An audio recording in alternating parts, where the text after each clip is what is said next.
Welcome to Mad Men, where we gather in the Creative Lounge to discuss and analyze each episode of the AMC series Mad Men, which aired between 2007 and 2015. One of us is a first-time watcher of the show. One of us went through it just once, back when it was airing. And then there's me, whose therapist has recommended I cut back on watching Mad Men to just once a week. I'm John Negroni, and Will Ashton, sorry, I'm not interested in your backwash. Ira, I don't know who this well guy is. It's me, Robert F. Kennedy. Just regular Robert F. Kennedy. That's actually a little bit better than the impression in the show. And of course, we can't forget about Mike Overhols, who just wrote his first piece for the New York Times. Do you want to know what the headline is? Yeah, it's actually your great nephew. That's really good, actually. That was pretty perfect. Of course, Mike's headline is why I'm quitting the podcasting industry. I do have two podcast puns. Mike called it. I came up with them after Mike criticized me for not having any podcast puns the last few weeks. And he was telling me like, oh, you don't do it anymore. You don't care about the show anymore. You don't care about me. And so here they are. So here you go, Mike, just for you. Well, I got to go learn a bunch of people's podcast names before I fire them. I like that one a lot. And then just one more. We're going to sit at our desks and keep typing while the walls fall down around us because we're creative. The least important, most important podcast there is. Ooh, you started off so strong. And then you just like quickly jumped off a cliff. I'm trying to mirror SCDP these days. So yeah, Blowing Smoke. This is the episode we're talking about this week. Season 4, episode 12. Directed, once again for the second time, by John Slattery. Of course, the actor who plays Roger, written here by Andre Jacques-Menton and Maria Jacques-Menton, longtime writers of the show. This episode came out October 10th in 2010, and we are just one episode away from the season 4 finale. So I got to go to you, Will. I mean, this is definitely a penultimate episode in plenty of ways. I know we talked last time about, the last episode was Chinese Walls, and we were, Sterling Cooper Draper Pryce was getting the news that all this stuff is happening with Lucky Strike leaving. And now we're kind of dealing with, all right, what are we going to do?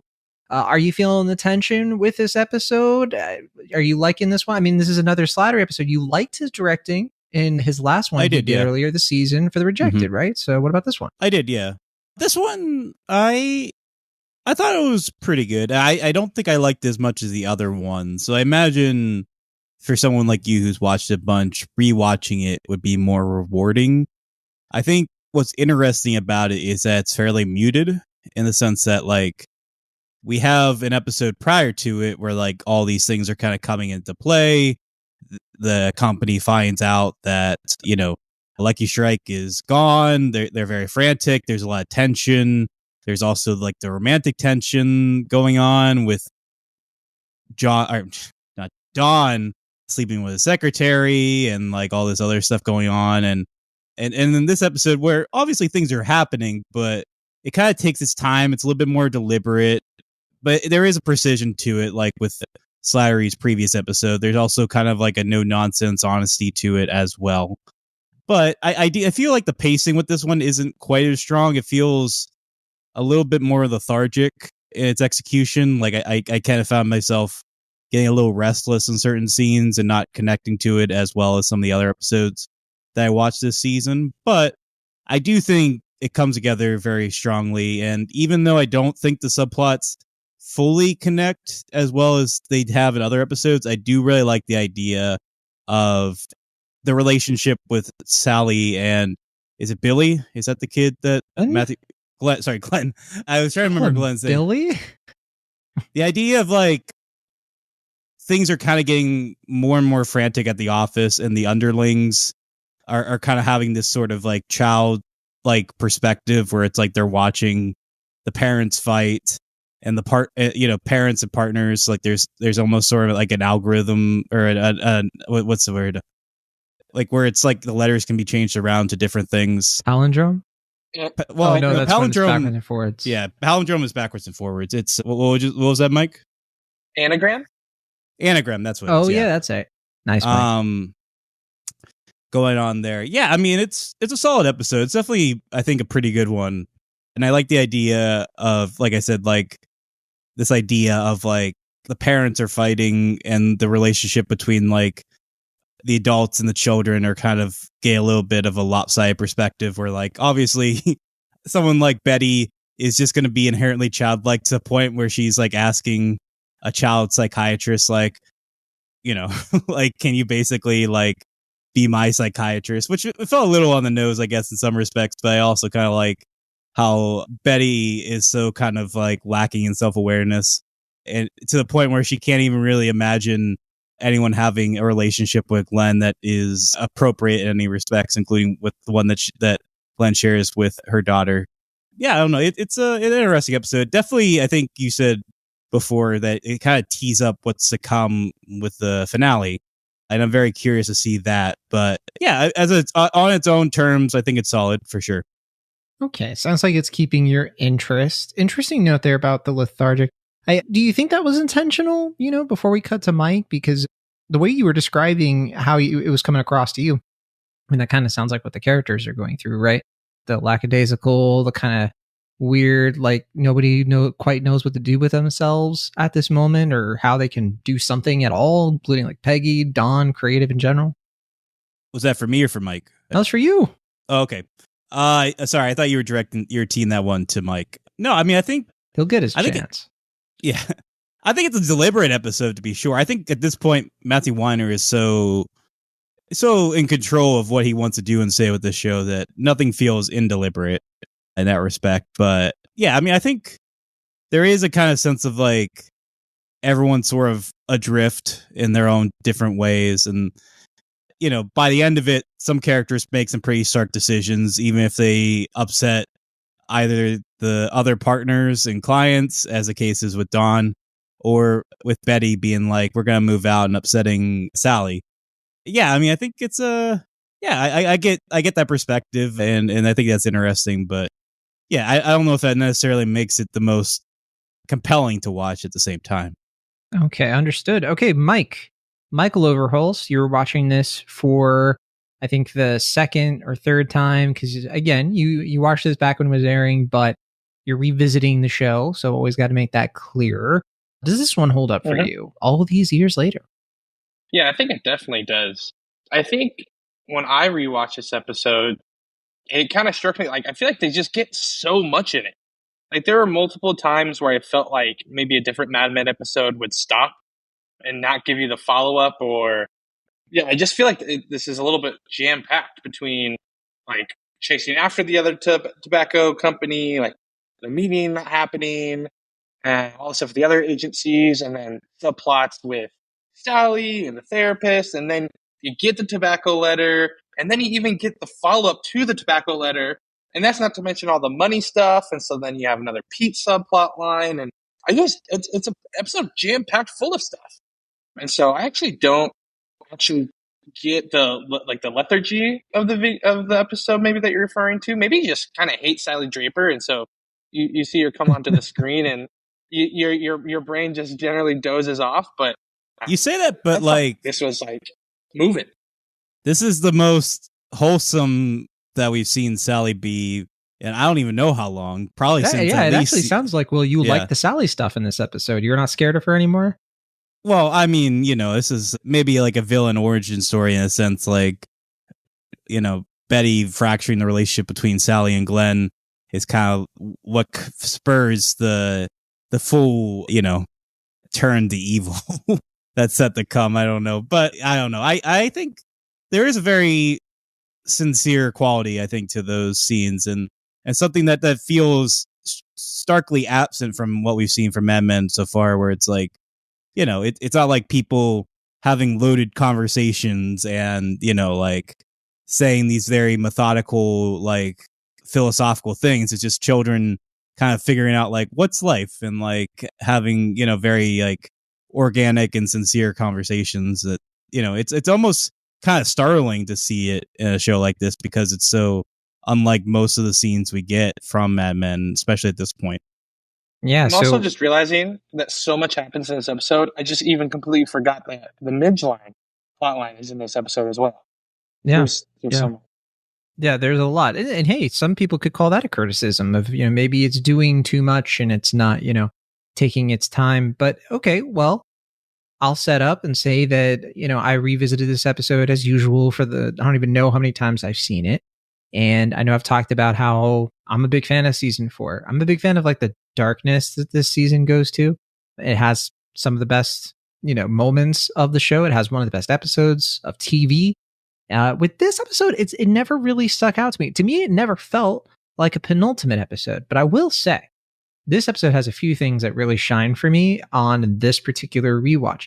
One of them is we're going to be able to get into the audio commentary stuff. And this was probably the best pair of commentaries that I've listened to, like that we've done so far. To be fully clear, I've only been listening to the commentaries since like season 2. So I didn't actually listen to any of the commentaries for season 1 quite yet. But this one is so good. I literally listened to both of them twice because they were just, I don't know, there was just something about them that was way more kind of like the conversation was way more insightful than usual. Sometimes it kind of runs the gamut. Sometimes, and let me say who's in it actually before I kind of dig into that. The main one, of course, I shouldn't say main one, but the one you kind of expect is Matthew Weiner, of course. And this time he has Bob Levinson and Josh Weltman, who you might recognize those names. We've talked about them before. They are the kind of advertising consultants of the show, 2 of them. And so they weigh a lot in terms of like they help consult so much on the advertising of everything and how these things work. And that of course is relevant to an episode like this, which is all about what happens with a company like SCDP. How do they survive? Why is it so hard for them to get the tobacco client? Why is the Heinz account kind of acting the way they are and all of that stuff? And the conversation between these 3 guys is just so smooth. They talk a lot, particularly Bob Levinson, because for one thing, I think they're really comfortable with Matt Weiner. So like they kind of just, I don't know, they have a good energy, the 3 of them. And the other commentary is so good. It's John Slattery, Andrea Maria Jacquemin, and Robert Morse. So Robert Morse, of course, who plays Bert Cooper. And let me just say, one of the reasons I love this so much is I actually think you get way more insightful trivia stuff in this commentary than you usually do with the kind of actors commentary, partly because this one has 2 writers in it.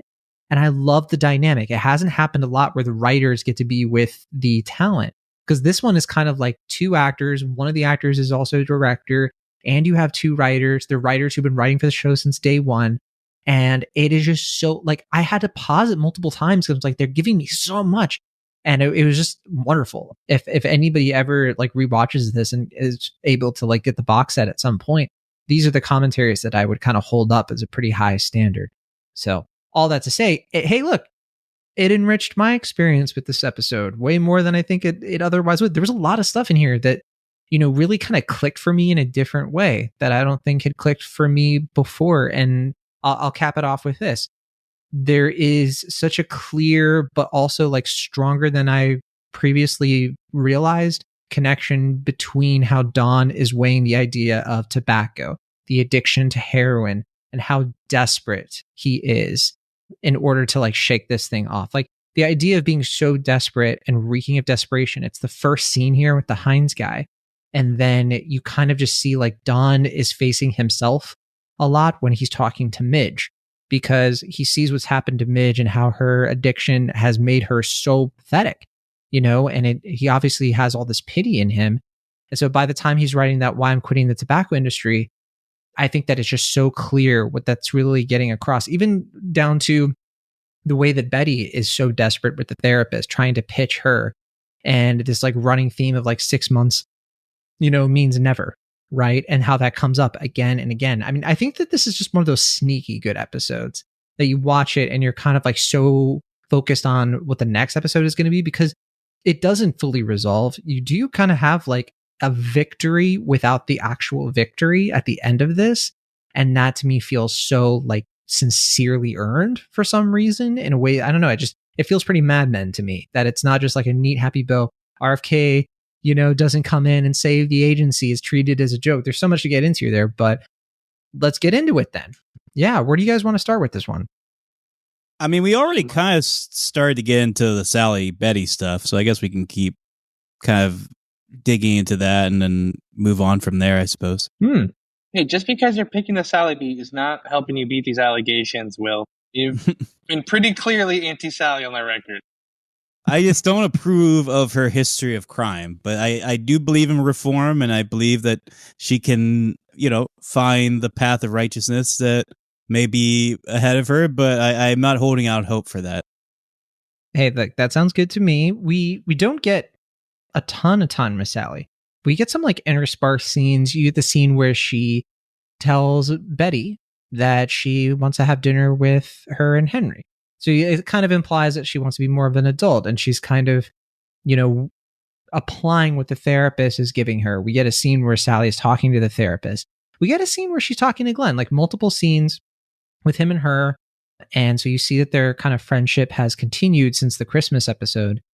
And it's clear that she is sort of being pulled in different directions, right? Because Glenn is kind of giving her advice on how to manipulate her mother, how to manipulate her therapist. And so there's this kind of inclination that you can kind of take that, she's just saying what she needs to say to the therapist, right? What was your takeaway from that? Like, do you think that what Sally, like when Sally has like the card game with the therapist, like, do you think that is sincere, or is she really playing a therapist the way that Glenn is kind of trying to teach her, coach her, since he's wearing the football uniform? I think it's a little twofold at this point. I think there is a part of her, I think a lot of girls mature earlier in life. I don't want to be presumptuous or general, but I think there's this idea of like Sally, like you mentioned, wants to be kind of one of the adults and kind of wants to be respected and taken more seriously and have a maturity to her, especially compared to her brothers. And I have to say, it is really refreshing for me to see Eugene, because I worry about that kid, as I tell you to a lot, because we don't check in on him much, and I just don't know with Betty's state of mind whatever is happening with that poor kid. But he's got his spoon this time, and he's got his food, and he seems all right. I hope that continues. But in any case, I think there is a part where it's like, okay, I can sort of manipulate people, whether it's her parents or her therapist or whomever. But I think there is a genuine loneliness to Sally at this point. Like, the person she probably connects to the most is her dad, and her dad's mostly out of the picture at this point. And we had that scene not that long ago where, she had that kind of dramatic scene with him in her office and all that. And I think she is kind of craving some sort of like adult-like figure that is actually caring and understanding. And I think her stepfather at this point is kind of absent with work and not really, like, not that he's unsympathetic or anything. I think he just kind of isn't really fully there at this point due to his other obligations, and also the fact that, it's an adopted child, not his like blood child, I guess, in some respects. And then Betty, you can tell he's thrilled, by the way, of like having dinner with them, because off screen it looks like he found out that Sally wanted to have dinner with him, and he's like, hell yeah, let's go. Yeah. But I think, I do agree that I think he is trying to make a conscious effort in however ways he can to be a part of their lives and be a more traditional patriarchal figure. But yeah, I mean, Betty's just got her whole stuff going on, and it seems like at this point, Glenn is really the only one that understands or respects her in any sincere way. And now that's seemingly getting taken away from her, at least for the time being. Maybe she's going to run away again or whatever. But yeah, I think there is, like probably some sort of manipulation at play, but I think there is also a desire to, connect with somebody and connect with other people in a more sincere and open way, for sure. Do you agree, Mike? Your face looked skeptical at times, but other times you were nodding, which is very suspicious. Who knows a Sally Draper, man? Who just frankly knows?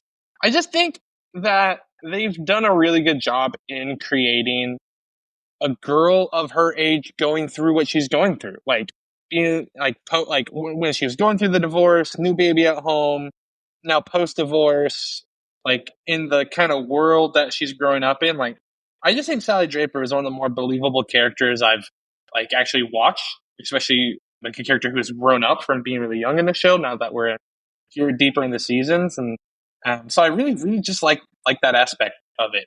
As far as, do I think she's manipulating? I think yeah. I think she's got Dawn in her, and I do think that she plays the game the way she needs to play it. Hardcore. And I think the therapist knows. And the therapist approves, but of course, like, I think the therapist is a lot smarter than Sally and knows what she's doing. And I think that Glen's therapist is probably the same way, but she probably just understands, like, yeah, that's what kids do. And I think that I think the therapist knows that she's still getting through to Sally. And I think Sally in some kind of small way knows too, because the therapist is just so smart. The way that she like talks to Sally, the way that she like talks to her like an adult. Yeah, I think that it's certainly like a more nuanced thing than like, oh, Sally's just rotten to the core and she's just going to do bad things. And not all of us can believe that, Will Ashton. I'm sorry. I mean, I think it is telling that like they're having a fairly mature-ish conversation while still playing a very childlike game like Go Fish. You know, it just kind of represents that divide, I guess, like where she's, you know, not yet a woman, but not necessarily a girl. Like she's just, like Mike is saying, kind of in that in-between phase where, you know, Britney coming Spears of would age. say. Yeah. Not a girl. Yeah. Not Right. yet a woman. Yeah. I was trying to remember if that was Britney Spears or if that was, what's her face? Gwen Stefani. Aguilera, isn't it? Or Christina okay. Aguilera. Yeah. Fair I enough. was gonna say, fair enough. I thought it was, yeah. Yeah, woman. Would you say that Sally is more mature with a therapist than Betty is? Which, by the way, Slatter even talks about how he had to keep the mural and the shot when Betty is talking to the therapist just to reiterate that this is a child psychiatrist. And you see like the bunny, like it's so pronounced, and Slatter is like, yep, that's on purpose. I didn't catch it. I was Googling. It was Britney Spears. I'm so sorry. Oh, no, you're good. Thanks for fact checking that, Mike. But Yeah. you know, what are you gonna do? Of producing. We Right. should get one of those. We should get like a Harry Crane type person just for us to be like, hey, look this up. And then when he tries to join a conversation, be like, yo, Matthew. Well, hey, a lot of people on this show got fired, so they're probably looking for work. Yeah, I have to say it's probably the biggest laugh I got in this episode was Bert like just shooing Harry Crane out, where he's like, "Not you, Mr. Crane, out." I thought you were going to say when he walks up with his shoes in his hands. It's That was like, good, it's too. been a pleasure working with you all. Right. And they're like, didn't think they'd start with him. Right? No, I think there are some very funny, and also just there is something kind of like funny and sad about Bert just being like, "You're a monster," or like, or was it like, "You created a mon-" I will not. We've created a monster. as if like he's like Frankenstein's Thought- monster, just stomach fuck right. shit. Yeah. I knew you couldn't stomach this. Mhm. You embarrassed us by not putting our name on this hypocrisy. Like, there's That's just the other so many thing good too. Yeah, that's the other thing too that I thought was really funny was just the fact that like he's not even really all that mad about Dawn superseding them and doing it. It's just that he didn't put their other names on. But that's a business thing, right? I know, but still, he didn't like consult them. He basically Bert had been working with cigarettes for decades and decades, and it makes them look terrible. He didn't think it through. The ad guys in the commentary talked about this even, where they're like, it's a huge insult. I mean, I do at least at this point. I don't know what the repercussions are, and you guys know it, but like, I think it is an interesting and potentially smart play on Dawn's part to kind of be like, we're the opposite of what we were before. We're going in a new direction. This is a new step for us. But yeah, I mean, he is rather hasty about it. Though it is, I am glad when I was reading Mad Men Carousel that Matt Zoller Seitz pointed this out. It's a little unclear what the timeline is between him writing that and publishing it in the New York Times. Like they imply that it was like the next day, but like he was probably writing that. I was gonna say he wrote that probably like at like, I don't know, like midnight or whatever, like what time it is for me right now, and like, you know, send the mail. I can't imagine New York Times is just gonna be like, all right, stop the presses. We're gonna put in this ad about not smoking. I mean, should we tell him, John? Should we spoil it where it kind of goes from here? I'll tell him. Don comes up with the idea to put all the scary pictures on all the European cigarettes. That's cool. I do think it is. Yeah, go ahead. Good. What I was just gonna say, like, I do think it is funny, or at least telling, that when Don is writing that and when he's justifying his actions with the other partners, he is liberally like smoking from his Oh cigarette. yeah, 100%. They had to write that extra, like, don't forget, John Hamm, you are smoking in this scene. Yeah. That is only the second time in history that the New York Times allowed someone to do like fake newspaper or like fake an article on their behalf. I don't know what the first time was, but Matthew Weiner mentioned this, and he said that apparently it went so poorly the first time that they had to really work to convince the New York Times to let them do this. However, when you see Henry holding up the newspaper, that is the actual newspaper from that actual day.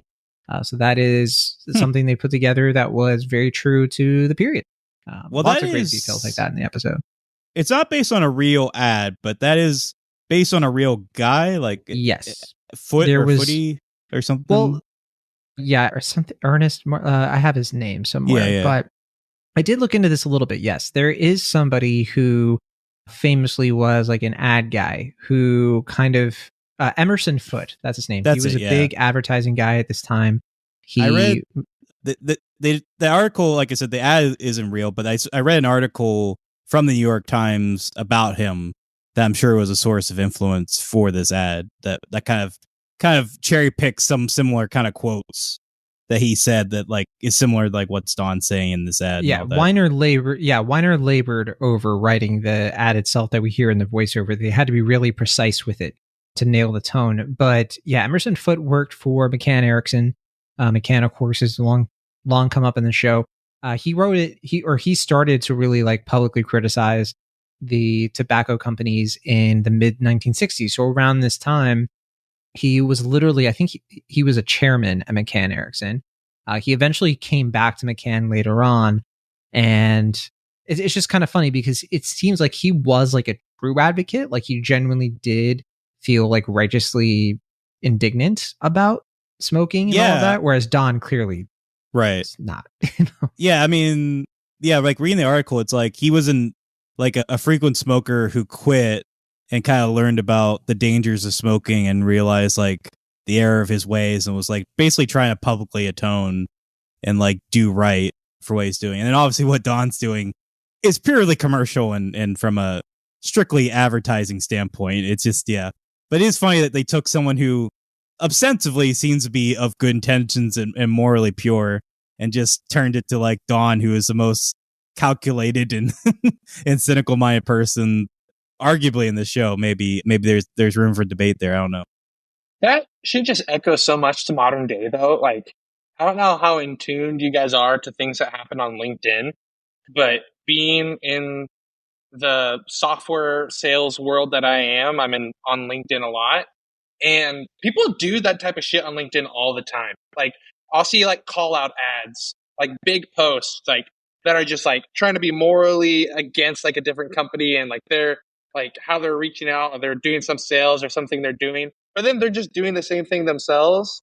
Like, I don't know. I just think this stuff still happens today where you're trying to like take the moral high ground, but it's a little hypocritical. You like look just as bad as them. I don't know. It's LinkedIn. I feel like I see it a lot. LinkedIn is just like the wild west of bullshit. Like I cannot stand to be on that website longer than 90 seconds. Even that's kind of pushing it. So I'm sorry that you have to go through that, Mike. I appreciate it. There was something interesting brought up. I wanted to go back to... Oh, go ahead, Will Ashton. Here we go. Would you rather spend an hour on LinkedIn or 30 minutes on Twitter? 30 minutes on Twitter. I can handle 30 minutes of Nazis. Okay. But LinkedIn? I mean... That's tougher. Maybe that speaks more to your timeline. I don't have direct interactions with Nazis when I go on to Twitter. I don't imagine Mike does either, but, you know, teach their own. No one said you had direct, but yeah, so... No comment. Okay. Who do you work for, Mike? Let's go back to Sally real quick. I want to mention something kind of interesting that, again, this commentary was so good. So Matthew Weiner is talking to Levinson and Weltman about the Sally and Glen, relationship. Weiner points out, like, they went out of their way to make it clear that there's nothing sexual about this or romantic. They are friends and they care about each other. And at one point, I think it's Bob Levinson. I think it's Bob, but if it's Josh, I apologize. But he says, that's Don and Peggy. And Weiner's kind of like, he's like taken aback. He's like, oh, that's interesting. And then after like a beat, Weiner is like, who's who? Right. So do you want to weigh in before I tell you what Levinson's theory was? I mean, I definitely think Glenn is maybe not a direct one-to-one to Dawn, but I mean, I think it's deliberate that he has like Dawn-like tendencies, you know, like having the cigarette, like the idea of him drinking Coke is kind of like him having his like little whiskeys and all that. Mike is shaking his head and then some. It looks like Mike is not agreeing with you at all. I don't think I've ever disagreed with you more, Will Ashton. Okay. What do you mean? Glenn is Glenn. Glenn is Glenn and is always Glenn, like unapologetically. We literally just had a whole conversation about how we can't tell if Sally is playing her therapist or not because she's a two-faced like her dad. But isn't that something that Dawn would do? Manipulating people? Yeah, that's what I'm saying. She's Dawn. I already called her Dawn Jr. this episode. No, but Glenn says that he's one who does it. Okay. Let's not forget, back in, I think it was season 2, there's a whole thing where literally the show is framing Glenn as Dawn to Betty, right? He's wearing Dawn's shirt. It's when she finds him in the playhouse. He's trying to kind of like promise her things that he can't give her. And she is sort of like infantilizing herself and looking at Glenn kind of as a Dawn figure.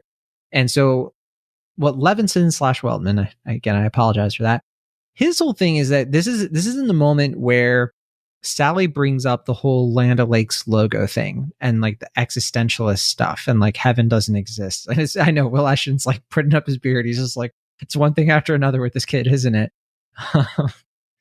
I was toasting to Mike because as we were discussing prior to our airing, I have a Steve Austin, Stone Cold Steve Austin Broken Skull double IEPA that I wanted to highlight, but I was trying to do it silently and discreetly while you actually make a pointed and thoughtful comment. But sure, if you want to bring it out, yeah. Fine. But all that to say, Levinson Weltman says that he sees Glenn as Dawn because Sally is the Peggy in terms of like the idealistic youth who kind of brings up this like very like provoking kind of thought, and Glenn is the one who brings her back down to earth but actually listens to her. And he says that the function of their relationship, the way they talk to each other, the way they kind of get each other, even though there's like a clear, like it's somebody mentoring a younger person going through what they went through and they have clear differences, like that to him is very Dawn and Peggy. And I think that's pretty convincing. I really do. I'm sorry, Mike. I think I'm with Will Ashton on this one for once, maybe the first and only time. Oh, or maybe you just think that because she's a girl and he's a boy and you get a you can't see through. You can't do the after image like I can, where I look at something and I close my eyes and like, what is the image? You know, come on. Well, it is a pretty good segue to talk about Midge. Yeah, talk about Midge a smidge.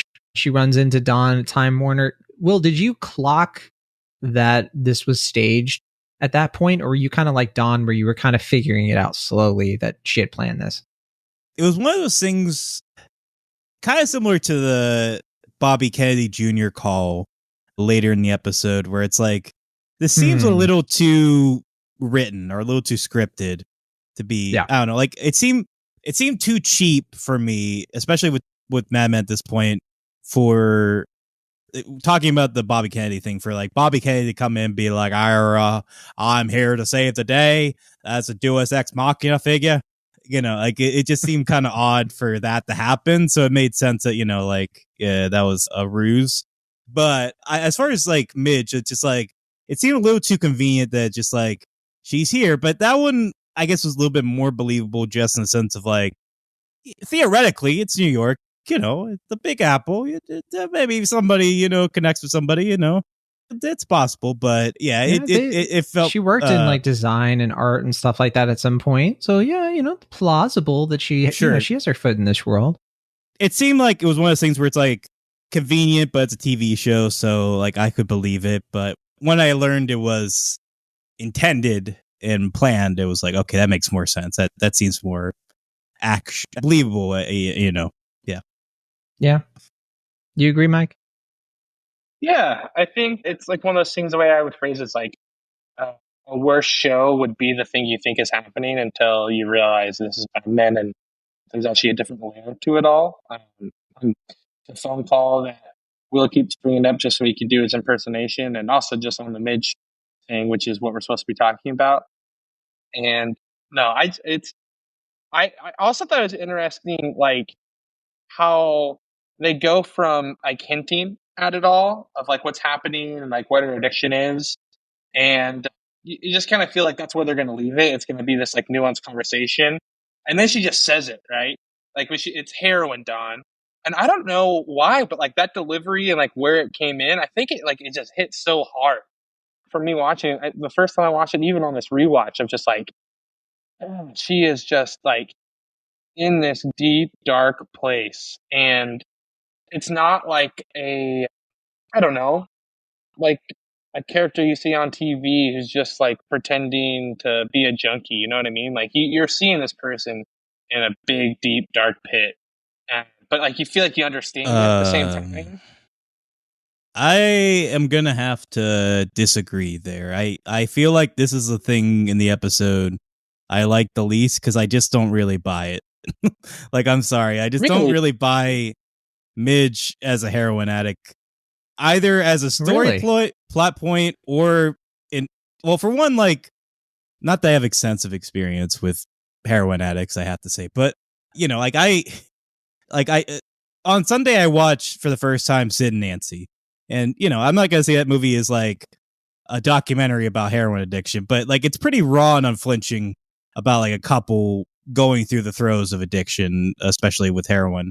And you see this where it's just like, I'm a heroin addict, but like, I don't know, it just didn't, with both of them, I just don't really get the like sense of like, I'm not saying they have to play it up too much or that they have to like, you know, like have exaggerated makeup or anything, but it just, I don't know, it just seems like they're still pretty clean cut and organized. And I get that that's supposed to be making the revelation a little bit more stark and poignant, but it just doesn't come across as totally believable to me. I think it would be more authentic if it was like written, like if I was seeing it in a book written out, I could be like, okay, I could buy this.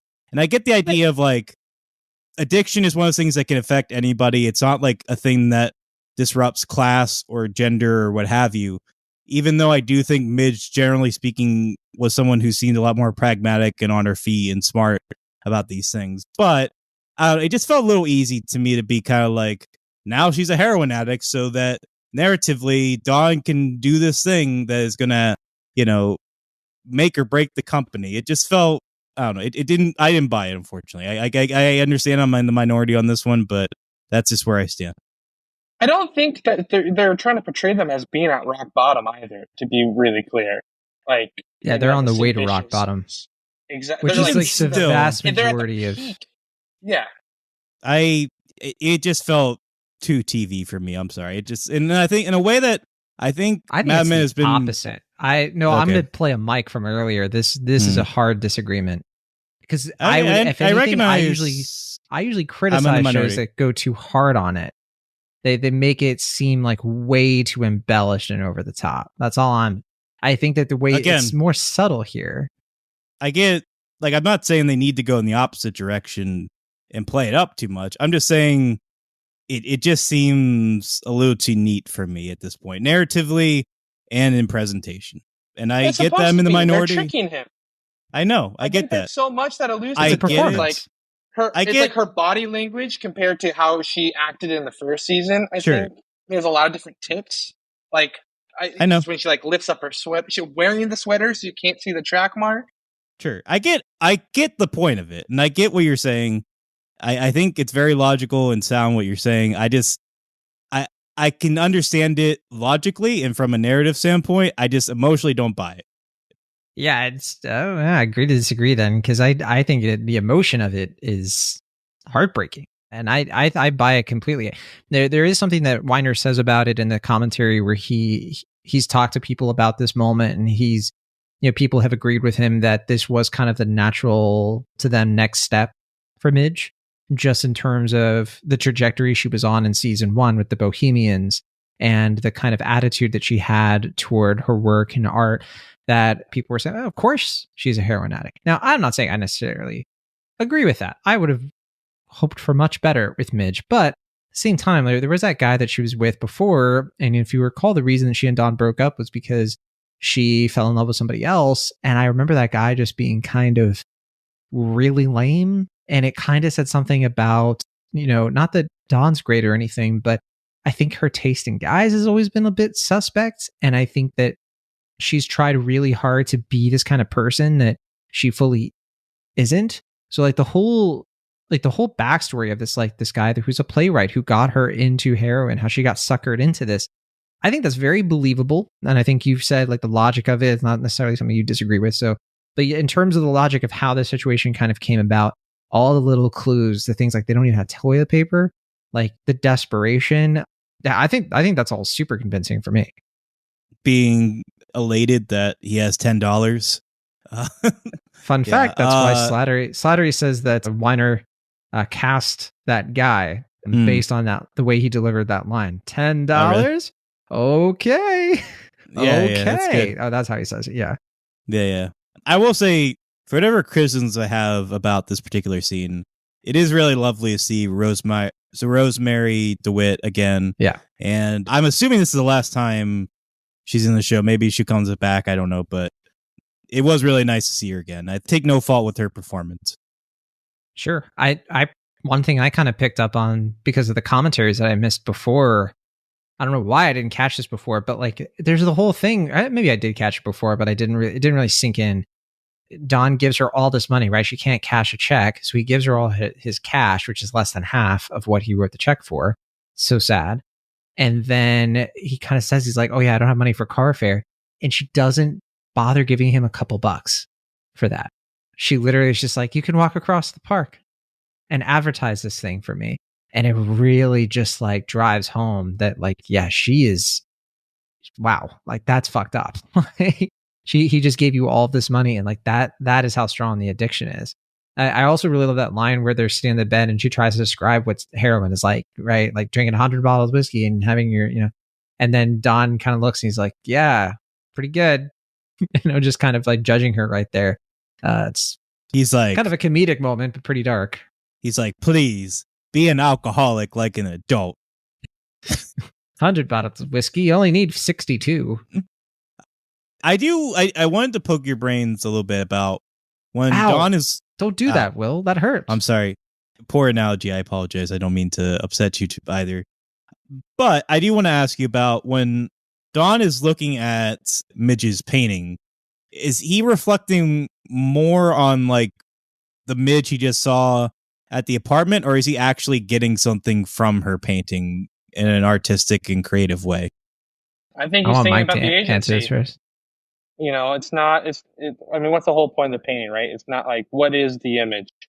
Is it what people see, or is it the impression it leaves afterwards? Which I think is the whole point of the tobacco ad. It's not who they are at that moment of people leaving and being on their heels. It's the image he wants people to think of and leave the impression behind. But didn't he kind of get that from Peggy already before that? I think it takes multiple things for him to understand what to do versus how to do it. And in this sense, I think, Mike, you're right. And I would add to that when he's looking at the painting, I think what he's reflecting on is Midge. Midge was this artistic person who became addicted, right? I hear Michael doing a bunch of clickety clacks. I wonder what he's looking up. But I think he's looking at the painting and he's thinking of what addiction did to Midge, who was this artist. Right. And the way, what brought her to this point and how his creativity, his art could be ruined by this situation, and how he ties that to tobacco and what tobacco is doing to people. And I think that's what inspires him specifically for the tobacco ad, where he kind of feels this, I need to take a moral stand, moral in quotes, against this thing that is harming people, because he sees that it harmed Midge. And that's what kind of gives him the idea, I think. Good painting. They bought it as part of a collection for the show, or they rented it, I should say. Cool. Midge is good, but she didn't really paint it, but I believed it. Can we talk about Pete? Okay, Pete. Before I know we're kind of running up on time. I feel like there's 9 other things to talk about. What do you want to say about Pete? There's so much. We'll never get to it all. Yeah, I think I can go quick on my thoughts on Pete. I think I really emphasize with Pete in like the situations he's in of wanting to feel like the big dog at the table, but also being younger in the career, young family, like, and then feeling the pressure of like the financials. I really like that storyline and like how he's handling like what it does to him and Trudy and her getting mad at him after thinking it was a house. But then at the end, the like kind of like this full circle moment of him realizing Dawn did something for him after he just was openly criticizing him in that meeting, being like a little punk. But like watching, he owed him. I was gonna say, like, the number of times that Pete has had to bend over backwards for Dawn this season, I think he kind of owed Pete that in some respects. But I'm saying that's the full circle moment. I'm saying like they've come so far where like Dawn gets it and he does it. Yeah, I think that is the birth of a beautiful friendship, if anything, because it's something that I think it was Bob Levinson who pointed this out. He was like, that to me is like one of my favorite scenes of the show, where he's like that nod that Dawn gives Pete, and he's like, it's so earned. 3 years or however long it is of like the show time, and I think in this case it'd be 5, of just Dawn and Pete kind of going through the ringer, as these two people who just look back at season 1. I mean, these guys they were not where they're at now. And the journey to that, the progress of that has been a very methodical one. Pete's still Pete. Like, he still has his weirdness, but you can tell, we've talked about it before, he has kind of risen to the occasion. He has changed a lot as a person, in some ways terribly, in other ways impressively. And I think this is kind of the culmination of that. And Dawn looking out for him, it's a victory without the victory, just in the sense that the victory is that whatever was kind of still unresolved between these two has finally kind of come to a head a bit, I think. Yeah. And the other place... This was the day Pete Campbell became president. Exactly.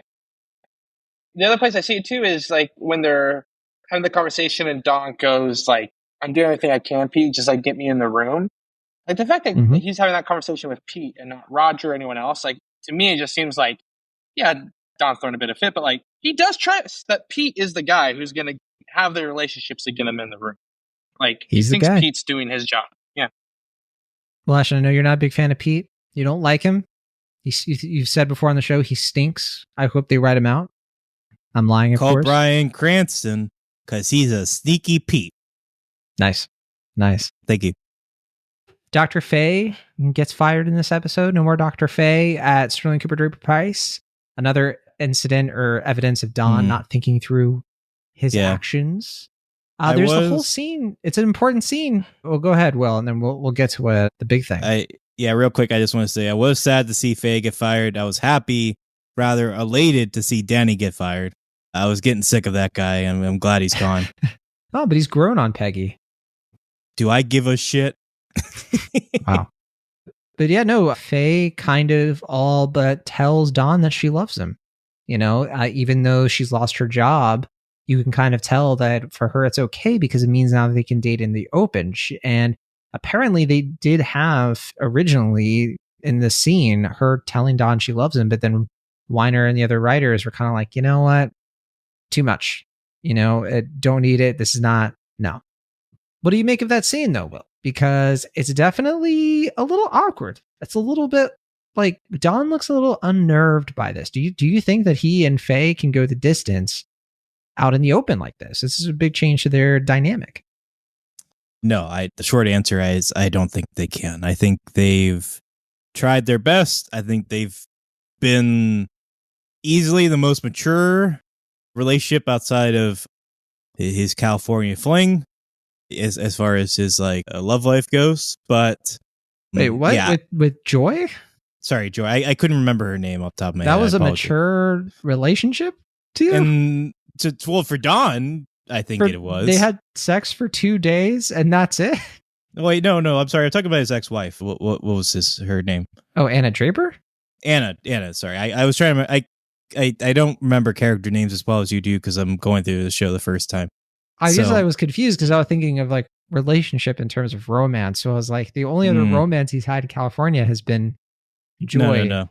Okay. Now I understand. I would say Anna is who I was referring to. But any case, I think Dawn, I think it's one of those things where it's like on paper, they should be totally compatible and perfect for each other in some respects. But I think what Dawn wants is just across from him behind that door. I think that's where his heart lies. I think that's But one Ida person. Blankenship is dead. What are you talking about? Yeah. Caroline? Will Ashton. Caroline's a think married woman. I think I don't know. I think there needs to be some sort of risk at play with Dawn and his romance at this point. It's a weird thing where it's like Faye being fired and like allowing them to have some sort of open relationship should be the thing that makes their relationship legitimate. But I think it's going to be the death deal. It's like that's the thing. That's like the kiss of death. And I feel like Faye kind of knows that because she said pointedly is like, tell your girl something. She says it in such a way it's like she may know about their affair, but I don't know how, but it kind of feels like she does. But yeah, I think this might be the last of Dawn and Faye, at least for now, but we'll see next time. Yeah, Mike and I will have to hold our tongues a little bit, huh? I have some last minute trivia to go through, but Mike, was there anything else that you wanted to bring up before we, sign off? I love the see-through pot that they boil hot dogs in. Oh yeah, it was nice. Of my grandma. Betty bites off the hot dog and gives it to Baby Jean. Baby Jean, who, is getting some scenes. Alive and kicking. There. What else? Yeah, Peggy's cool.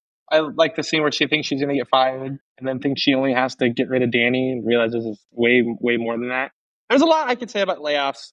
Been through it myself. I feel like we talked about. They talked in the commentaries about it. It's like it's harsher than a character death on a show. Like characters don't usually die on Mad Men, so this is like their version of it. Yeah. Too related. Also, the fact that no one wants to give them business for the next 6 months. Like I was in a literal meeting today where someone said, "We love your company." It's like we're not going to give you money now, but maybe in 6 to 8 months from now we can. And just I thought it was ironic because we had this episode today. Yeah, 6 month leave. It's what they say to Freddie Rumsen. 6 months means never. Yeah, and even if the person saying it wants it to be true. We're Heinz Beans. We're going to be around forever. We have time to spare. Heinz Beans. We got to continue to check in with Will on all the Heinz stuff. If he just feels like his it's fun.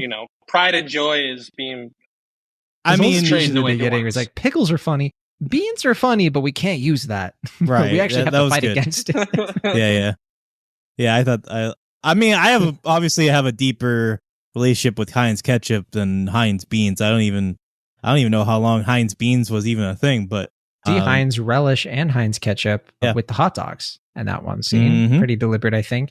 But by the way, I like the detail of how Dawn meets with the Heinz guy in the back of a restaurant. Nobody else is around. The windows are frosted. Like you can't see through them. It just kind of adds to the no one can know I'm here kind of atmosphere to it. I think that's where Slattery kind of excels as a director, I have to say. Is that I think he's very good. Like his images aren't super flashy or super cinematic, but I think there's a clear kind of poignant thing he's going for. The example I'm thinking of is there's a scene with Faye and Dawn where they're talking and then in between is what's the secretary's name? I can't think of her. Megan, yes. Megan's just in between them. Yeah, she's right in between them. I think perfect. It's very clear, stark image where it's it should be kind of unnoticed, but the way it's presented, it's subtle enough that it communicates what it needs to without being showy or punchy. I think that's where Slattery excels as a director at this point. I think that's his strong suit. Speaking of the actors and the performances, Well, speaking of John Slattery and Jessica Perret, who plays Megan, I learned for the first time in the commentary that Slattery once played her father in another TV show before Mad Men.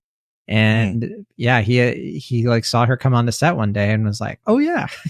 So Megan has literally been Roger's daughter in another universe. Take for that what you will. I figured out not too long ago where I recognize Jessica Paré from. Can you guess where it is? Where? Hot Tub Time Machine. Hot Tub Time Machine. Yeah. Oh, yeah. It's tough because she's blonde, but there's other actor. Yeah. I Sure. think that movie came out, I think, around this time, like a year after this. Yeah. Just a couple more trivia things and we can call it. But one thing that the Jack Mettons, which loved listening to them, they always have so many insights. But Maria Jack Menton said at one point the scene where Betty catches Sally and Glen.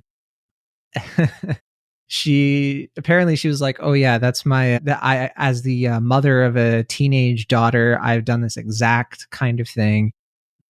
And there's like the whole thing too where Glenn kind of like runs off and everything. Apparently, so they filmed this in Pasadena like they usually film the show. Apparently it was like 114 to 118 degrees and they did all the filming for those scenes at once. And Kiernan Shipka almost got heat stroke. They had to like run her to, I think they said they almost had to take her to the emergency room or something like that. So it was actually pretty messed up. What's the deal? Kiernan Shipka, my God. What's the deal with Matthew Weiner being like, it's 175 degrees. Put my son on camera. Fill him up with football pads. Right. Weiner says at one point when Sally says she hates sevens when they're playing Go Fish, Weiner's just like, oh yeah, it's a little detail I put in there because, and that's my username for this, because of Sally's lisp. And to him, she would hate that word because people would make fun of her for it because throughout the show she would have a lisp and there were times that Bobby would tease her or her mother would kind of bring it up. So it's kind of like an interesting little nod that like you might watch the show and be a little bit like, this kid's random, like super random. And then speaking of that, there was just this nice thing where Weiner was like, I wanted to write dialogue for her with Glenn about the like, feeling sad about the Land O'Lakes thing. Cause he was like, I wanted her to have like a conversation about something that didn't have anything to do with her dad or her mom or anything like that. It was just her being her. And I think that was really smart because it was kind of interesting to kind of see that side of her. It's like, we don't really get a lot of Sally in terms of who is she outside of her family drama, quite honestly. So I thought that was pretty cool. Oh yeah, I have one more thing and that's it. The whole scene with the RFK impression, apparently Weiner intended for that to be more comedic, but he said that when they screened it to people, it just made them upset and they were just sad for Dawn. It was like kind of cringy instead of, he thought that it would be like a laugh a minute. People would be like, oh, got him. But quite the opposite. That's like, and I gotta say, I don't understand why Weiner thought that would be the case. It's sad. There's like, I don't know if you guys have seen Observe and Report. And I don't want to give away the context of the scene because it's kind of a spoiler, but there's like a moment where they're doing like a prank on somebody. And it's like, in their minds, it's funny, but it's sad. It's just like this other guy comes out. It's just like, yeah, I thought this was going to be like a really funny thing, but like seeing it now, it's just really kind of sad and fucked up. That's what I thought of when you're telling me that story. Oh, there you go. So Ted Shaw thought it was funny as hell. But yeah, that'll do it for this week's episode of Mad Men. Next week, we're going to talk about the series finale. Series finale. What am I doing? We're not on season 7. We're season 4. What happened? I was like, did we enter a hot tub time machine? What's going on? You have a lot of episodes to watch in a short amount of time, Will. No, we're going to talk about the season 4 finale, Tomorrowland. And so, Will, you'll have a whole week to speculate on why it's called that. I've seen Tomorrowland. I'm already ahead of the game. George Clooney, Britt Robertson, Hugh Laurie, oh boy. Yeah.